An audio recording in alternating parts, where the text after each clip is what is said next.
Hi everyone, a massive welcome to today's Altcoin Bible, my favorite episode of the week. We've been covering SHIB, Ethereum, and MATIC. I'm going to tell you which one in order, the cherry ripe, the one to watch, and the danger zone is as we go. But first of all, Bitcoin fails its attempt at 25,000. Not entirely shocking when you consider the enormity of the resistance there at 25,000. Sells were just layering in time after time. And why it is such a consequential level at 25,000? Well, it's because of the 200-week moving average. Whenever Bitcoin is on top of that, generally marks the floor in the bear market. There are other indicators as well, which you can start to layer on top of one another. But for now, 25,000 is that key level. And today as well, we've seen stocks fall off a cliff. We've also seen US Treasury yields start to rocket, the US dollar as well. So really not a great environment for a further bullish move through resistance, but that is okay. We're now looking for a nice pullback, see where that lands. But so far, it is not a calamity. We're still in that positive upmarket trend. So now we're going to be looking at some altcoins to see how they're behaving, which ones are showing relative strength, ones that we should be really interested in. Now, I've been umming and ahhing before doing this episode. Was I going to do one is my cherry, one is my one to watch? I wasn't sure, but I've settled on MATIC as my cherry ripe for a couple of reasons, and I'll just go through them. One, MATIC has been on an absolute tear for fundamental reasons. So the end of March, I believe, they're moving towards a ZK roll-up phase. So they're starting to launch the next phase of their layer 2 progress, which is getting so much attention. Now, MATIC has amazing marketing and has tremendous real world partners, including Instagram last time, I believe, also Disney and a few others. So when you look at it in that context, MATIC seems like a very good risk reward play here. Also considering that MATIC, again, has been on a tear, it is showing positive momentum and really want to ride that trend for as long as possible. And I don't think we've reached that buy the rumor, sell the news point where generally we see a sell or the crypto really start to anticipate and ramp into an event that's coming up in the end of March and then fall away. Generally, MATIC of late anyway has just been showing relative strength throughout the start of the year and whatnot. So I'm not sure it's going to just end out in March. I think this is maybe the start of something bigger, but definitely MATIC is interesting for me because it has already broken out of the local highs. It's created a new, not all-time high, but it's created a new multi-year. So 2022, we've gone through all of 2022. So we've definitely made a new high for this year and for 2022. You can see the last high back in 2022, November, was over here at about $1.30, had a big retracement since then, all the way back to this very key support level, which we've been covering a lot. So we've had MATIC in these episodes time and again. But you can see that tear that MATIC has been on since those lows. It is up 108%. So congrats if you bought MATIC down there. But again, what I see now is we've broken out of that previous high over here back in November. You can see very, very clearly a smash up. I've just marked that resistance zone that is now turned support. So in fact, let me make it even more obvious to you what I'm looking at here. So this box here was resistance on the way up. You see wick, and it finally breached it. And now what are we doing here? We are coming back. And this is an incredibly bullish sign. I know you see all these red candles, you think, oh no, the world's falling in. But this is exactly what you want to see a positive trend continue. It's having that nice pullback from that high there down. So it's about 14%, really not too crazy in crypto terms, 14% back into this heavy resistance zone, which is now flipped support. And that is what you want to see if you want, and I'll get my brush out, if you want to see this kind of movement to happen. So that is exactly what we want. We want to see traders, we want to see investors taking their profits, it being absorbed by the market, and new buyers coming in at lower levels at support where they find value. So if we just get out the Fibonacci retracement tool here, draw it from the swing low to the swing high of this entire movement, it is finding beautiful confluent support at the 0.5 retrace, so 50% retracement from the high. And also it's nudging down towards 0.618, but I don't know if it will get there down at just under $1.30. It absolutely could. Don't get me wrong, but right now I want to see at the end of today at least, and over the next few days, I want to see MATIC absolutely bottom on this 0.5 level. And if these candles continue to close above this 0.5 level, I'm going to be much more confident that MATIC has actually found a local floor here, and it's just a recharging before it's going to go higher. So for me, MATIC looks still really, really nice, just in a broad sense. So Don't let red candles fool you. Make sure to zoom out and look at the bigger picture. This is textbook in terms of breakout, flip resistance to support. So hopefully that does hold, but right now it is looking reasonably good, but very hard to tell until some of these candles close. RSI still shows that momentum and strength is with the bulls, because it's in this high area. We could start looking at resist levels and support and divergences and all that, but for me right now it's above, let's say 60. Well, no, it's above, let's say, that last floor, which was 54, 55.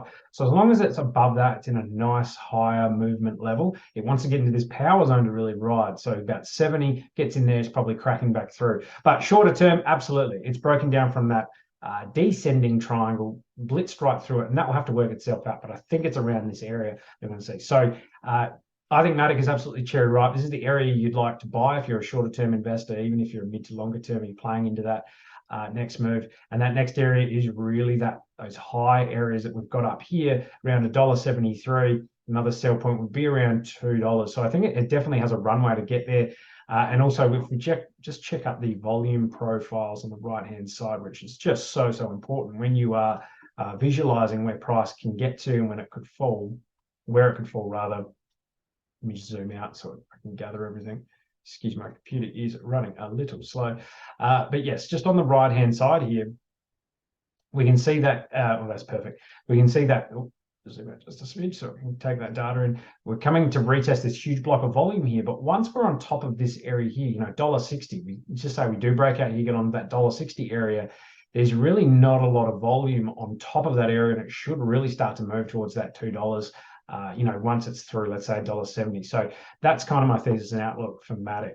All right, Ethereum, and this was my other one that I thought could easily be a cherry ripe, but I've moved it back to one to watch.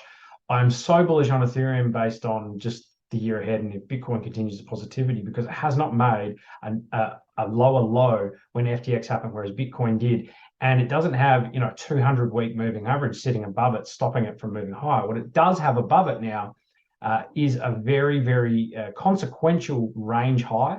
So we can see here the last couple of years, well, not couple of years, but since the lunar crash, FTX, we've just been oscillating back and forth. There's been patterns developing in all that. But broadly, we've been oscillating between this green line here and this green line here. That's all the range means. And then you've got different buffer zones and all that kind of stuff there. We're now, you can see the trend, the breakout of that triangle up to that range high. We've been consolidating this flag, had a bit of a freak out to the downside, a bit of a liquidity grab. We're right back into it, and now we're consolidating at resistance. Ethereum breaks 1720. She's off to the races. She'll go to $2,000 really, really quick. Also seeing a bit of a break on the RSI, that it's breaking out and wants to move high in terms of momentum. So that's key for me as well. This may look to come down and test some lower levels again, but as long as it is in this uptrending channel, this bull flag, whatever you like to call it, it is trending under that resistance. And the more times resistance gets tagged, the weaker it gets. So sellers get weaker and weaker and weaker. The bulls just keep coming back to the party. So Ethereum is absolutely one to watch. And bear in mind, if Ethereum absolutely cracks and runs, ERC20 tokens, the tokens that are built on Ethereum, are going to run as well. I don't really foresee Ethereum breaking out here unless Bitcoin really finds a floor around 24,000, 23,500, that sort of thing. It's not an environment where we have a ton of liquidity moving into the space and Ethereum can just run by itself. Bitcoin really wants to find that stability, because then it will give that Ethereum the move to, or the liquidity to move higher. That's just my opinion. If we were in a full-blown bull market, then Ethereum sure could break out here at any moment with liquidity, and it's looking really, really nice. But even if Bitcoin was falling, but in a non-bull market where we are at the moment, we're in a positive uptrend, but we're not in a high liquidity environment. You look at the Fed and all that kind of stuff, which we cover a lot more. Until that happens, we really have to watch Bitcoin for strength, see those liquidity flows rather than move into more higher risk, more speculative stuff outside. All right. And sorry, just in terms of Ethereum, if you're looking at maybe entry points, I'd be buying entry points, or I'd be looking at getting entries into a possible move higher inside this flag structure. I'd also be whipping out the Fibonacci retracement to see what there is lower. But there are some points here where I wouldn't like it, and that's if we start losing these structural levels, 1,500, and we're coming down to the lower range area. But I only want to be in this if you're looking for a shorter term trade.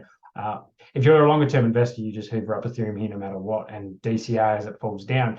But here's a really good spot if you're looking to capture those, $2,000 levels. All right, let's move on to my danger zone. So Shibarium is coming, which is the SHIB metaverse, and that is, garnering some excitement. It's had a lot of mini pumps within pumps as people come out with more news on that.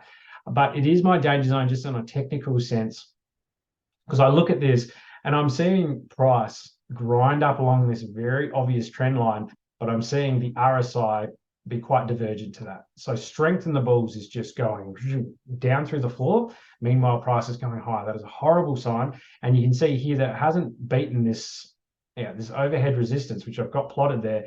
And it's confluent with this trend line, which it has actually fallen down from. This to me looks like a pretty obvious short position to take in a trade, and you generally see it come down that way. If we draw out our fib retracement, that's probably exactly where I think it ends up, around about there, 1180 for a bounce. Generally, to be a higher probability, you want to see it break the structure, but you can also, get into something up here on that trend line. But for me, this is a clear divergence of bull strength falling off, and then your fib levels you can start if you're a dollar cost average buy or a longer term investor. You look at some of these levels. What have we got there? That's the 200. I think that's the 200 moving average on the daily is down at 1095. So that would be lovely if you get another entry at that.